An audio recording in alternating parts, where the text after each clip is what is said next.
másik témája, ugye, hogy életét vesztette 34 évesen a világbajnok kajakos Dudás Miki.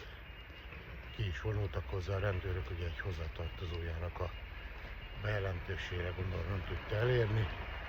Majd megállapították, hogy nem találtak elsőre idegegykezőségre utaló nyomot.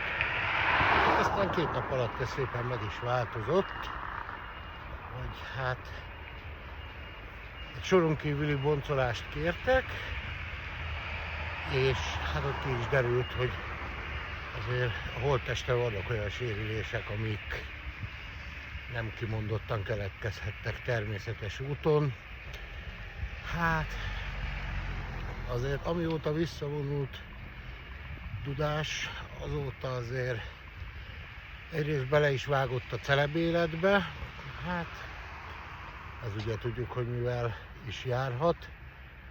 Vagy a másik az, hogy az édesapja tavaly hunyt el úgy, hogy egy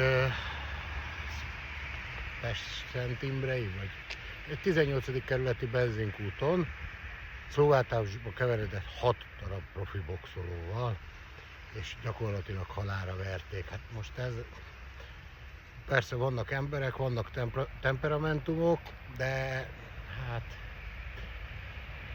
sok dolgot láttam már életemben, és hogy mondjam, ne legyen igazam, hogy mondjuk az édesapja halála, valamint Dudás Miklós halála azért valamilyen szinten összefüggenek, és nem feltétlenül biztos, hogy egy